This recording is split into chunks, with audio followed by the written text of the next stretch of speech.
Ça t'est déjà arrivé de ne pas réussir quelque chose? Que ce soit prendre ton train, essayer de finir dans les temps un projet, ou même de t'endormir à l'heure. Et le problème, c'est qu'on a l'habitude de voir ces échecs comme quelque chose de négatif. Et dans cette vidéo, je vais t'expliquer pourquoi tu devrais les voir de manière positive. Plus comme un potentiel obstacle, mais comme un tremplin qui t'aidera à devenir meilleur.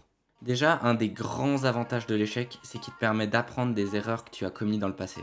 Il te permet une amélioration continue de toi, c'est-à-dire que par exemple, tous les X temps, tu vas pouvoir progresser de plus en plus car tu échoues à chaque fois et tu comprends la raison de ton échec. Une des plus grosses erreurs que tu peux faire par rapport à l'échec, c'est de te dire ah j'ai échoué, bah je recommence. Non, le but c'est de voir pourquoi tu as échoué, ça se trouve c'est un mini détail à changer, ça se trouve c'est la moitié de ce que tu as fait qui doit être changé. Il faut vraiment que tu essayes de regarder dans le détail la raison pour laquelle tu as échoué afin d'évoluer. Parce que beaucoup de gens ne progressent pas et n'arrivent pas à utiliser l'échec comme un tremplin car ils font cette erreur. Et mine de rien, si tu fais ça, en plus tu découvriras des moyens alternatifs de réussir ce que tu veux faire. Et en plus, un truc qui est génial avec l'échec, c'est qu'avec le temps, tu vas développer de plus en plus de résilience, ce qui sera utile dans tous tes domaines. Même si tu n'échoues pas ou que tu rencontres des difficultés, ta résilience sera augmentée grâce au fait que tu aies accepté l'échec, tu aies continué à grandir avec. En plus de ça, tu seras souvent plus motivé car en fait tu te rendras compte qu'au moment où tu échoues, tu as une opportunité pour devenir meilleur et tu seras plus facilement prêt à persévérer grâce à cette nouvelle vision de l'échec. Et t'imagines si tu arrives à complètement changer ta vision de l'échec, à plus le voir comme une erreur ou comme quelque chose que tu fais faux, bah tu arriveras en plus de ça à augmenter ta prise de risque et à tenter plein de nouvelles choses dans ta vie. Tu oseras entreprendre ce que tu as envie d'entreprendre. Tu profiteras des opportunités que tu as en face de toi et que tu n'osais pas prendre avant. Et tu te permettras à toi-même de grandir et devenir la version que tu as envie de devenir. Car souvent, beaucoup de gens ont une idée, ont une envie en tête, mais n'osent pas la réaliser dû à l'échec. Et grâce à cette nouvelle vision que je vais t'expliquer à la fin, tu pourras vraiment la débloquer. Et aussi, si tu n'arrives à plus voir l'échec tel un problème ou quelque chose que tu dois absolument changer, tu arriveras à avoir une vision plus réaliste de ce que tu dois faire car tu ne verras plus l'échec comme un contrepoids par rapport à la chose que tu dois faire. Et tu développeras des relations saines avec toi-même grâce au fait d'accepter l'échec. Tu deviendras encore plus persistant, c'est-à-dire que le temps va passer, il va passer et tu vas pas abandonner ton objectif tout simplement parce que tu échoues. Tu arriveras à dépasser ce stade car tu comprends que l'échec c'est juste une étape jusqu'à la réussite. C'est pas l'étape finale l'échec, c'est juste une étape de plus. C'est pas quand tu arrives à l'échec, tu ne pourras plus atteindre le succès. Au contraire, quand tu atteins l'échec, c'est que tu te rapproches du succès. Et imaginons que tu veux voir l'échec comme une réussite plutôt que comme un défi. Tu peux aussi t'inspirer du chemin d'autres personnes qui ont déjà fait ce que tu as envie de faire. Imaginons que par exemple tu veux créer ta propre invention, etc. Tu as déjà une idée, mais tu n'as aucune idée de comment partir. Tu sais pas exactement ce que tu dois faire pour réussir. Tu peux regarder plusieurs inventeurs, par exemple tels que Thomas Edison. Et par la suite, tu regardes comment il a fait, qu'est-ce qu'il a fait, etc. Pourquoi il a fait tel choix. Et tu essayes de les appliquer à toi. Et à ce moment-là, tu risques d'échouer, de te planter, de peut-être faire les mauvais choix. Mais c'est juste une étape jusqu'à la réussite. Et en plus de ça, tu pourras profiter de l'expérience des autres et aussi te dire que c'est possible, ce qui risque et ce qui a de même très fortes chances de te motiver. Imaginons que tu as un projet que tu veux qu'il arrive final, qui est le point A. En fait, ce qui risque de se passer, c'est que tu risques pas d'arriver à ce point A. Tu risques de dévier, etc.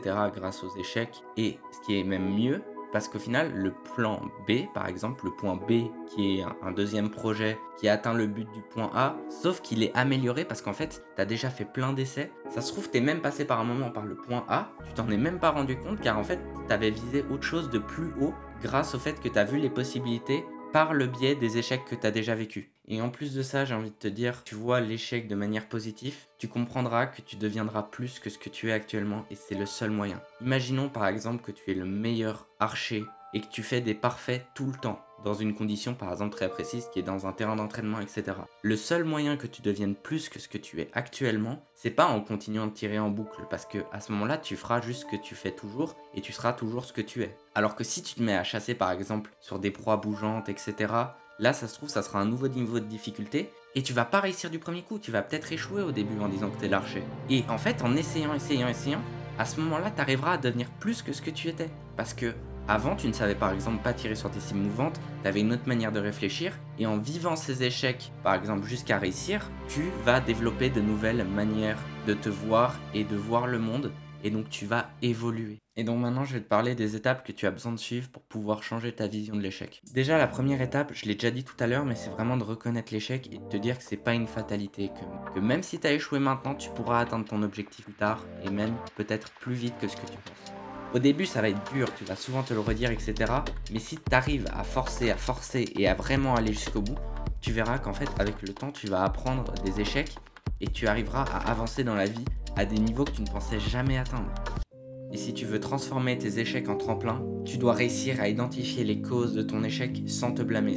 Imaginons que tu as tiré à l'arc, que tu n'as pas réussi à tirer droit et que tu es complètement à côté de la cible. Peut-être que ce que tu dois faire, c'est tourner. Mais tu dois identifier cette cause sans te blâmer pour autant. C'est-à-dire que tu dois réussir à comprendre que le problème, c'est la distance qui te sépare de la cible. Aussi, si tu souhaites améliorer directement ta résilience, pouvoir voir les échecs d'une autre manière, le meilleur truc à faire, c'est vraiment d'apprendre à gérer ton stress. Si tu apprends à gérer ton stress et à faire des choses, par exemple, qui doivent mettre un pic de stress, et que tu apprends vraiment à les maîtriser, tu verras que ta résilience va augmenter et qu'en plus de ça, ta manière de voir l'échec va s'améliorer toute seule car tu vas réussir à mieux supporter ce genre de charge telle que l'échec. Et aussi un problème de beaucoup de personnes qui voient l'échec de manière négative, c'est qu'ils imaginent directement des gros objectifs. C'est-à-dire par exemple, l'objectif pour eux, c'est devenir méga musclé, etc. Et ils oublient les petites étapes, par exemple réussir cet entraînement, passer une semaine entière à s'entraîner. Tout ce genre de petits objectifs, c'est ça qui te permettra d'atteindre l'objectif tout là-haut. Et pour ça, tu dois d'abord commencer par en faire des tout petits. Donc apprends à diviser tes objectifs finaux, grands, en petites étapes sur lesquelles tu peux marcher et aller vers ton objectif final. Et en fait, c'est à partir de là où tu verras l'échec comme un apprentissage et plus comme une fatalité. Parce qu'en fait, chaque petite étape, en disant que tu la loupes, tu la rates, tu comprends l'étape qui t'a manqué ou ce qu'il faut que tu fasses en plus pour réussir. Au lieu de te voir un objectif final et d'essayer de l'atteindre, de ne pas réussir à l'atteindre et de recommencer à zéro. Et si tu veux vraiment voir l'échec de manière positive, il faut absolument que tu apprennes à vivre de manière positive. Parce qu'il y a beaucoup de personnes, ils essayent d'améliorer certaines choses sans comprendre que les bases sont catastrophiques. Par exemple, si les racines d'un arbre ne sont pas ancrées dans de la terre, mais sont par exemple, on va dire, dans l'air, et qu'on l'a enlevé de la terre, il va pas survivre. Le tronc, tu pourras pas faire un tronc super beau, etc. Il va pas continuer à grandir. Il va juste mourir. D'abord, plante les racines, donc des choses basiques, telles que gratification, etc. Tout ce genre de choses qui sont positives pour toi, implémente-les. Et en fait, par une suite logique, tu vas commencer à voir l'échec de manière positive. Et surtout, imaginons que par exemple, tu suis quelqu'un sur internet et que tu sais que tu peux aller lui parler, etc. Hésite surtout pas à aller lui parler. Vraiment, si tu as cette opportunité, que par exemple, tu as un mentor qui a déjà fait quelque chose que tu as envie de faire, ou quelqu'un que tu connais, essaye de faire en sorte que ça devienne ton mentor. Parce qu'à ce moment-là, tu pourras en apprendre tellement de choses de lui et tu vas gagner du temps. Parce qu'il a déjà vécu des échecs que tu n'auras pas besoin de vivre pour réussir à atteindre le même stade. Et aussi, si tu veux vraiment pouvoir développer une nouvelle mentalité et surtout grandir de manière générale dans ta vie, essaye d'investir en toi-même. Parce que tu verras qu'investir en toi, ça t'apportera tellement plus que de juste passer du temps à faire certaines choses, par exemple à le gâcher, à boire, à scroller, etc. Tu gagneras tellement plus de choses en investissant sur toi-même. Et au début, imaginons que tu as par exemple toujours peur de l'échec, tu essayes de réduire au maximum. Au début, essaye de prendre des risques calculés. C'est-à-dire qu'au lieu d'aller d'un coup foncer tout droit vers l'objectif, tu commences par faire des petites étapes et surtout, tu calcules chaque chose. Par exemple, imaginons que tu veux faire une séance de sport et que tu as la phobie de te déchirer un muscle. Par exemple, tu te dis à partir du stade où j'arrive à tel niveau, quand je fais par exemple développé couché, quand je fais des pompes, je m'arrête. Même ça déjà, ça sera déjà mieux qu'avant parce que certes, tu as par exemple échoué à atteindre l'objectif final qui est de faire 100 000 pompes, je sais pas combien tu veux faire, mais tu as réussi quand même à atteindre une zone qui ne t'est pas confortable. Et à partir de ce moment-là, tu vas réussir à sortir de plus en plus, et tu arriveras à atteindre, on va dire, l'échec complet, permettra par la suite d'apprendre et d'utiliser l'échec comme un tremplin. Et honnêtement, beaucoup de gens te diront qu'il faut voir l'échec de manière positive quand tu échoues, etc.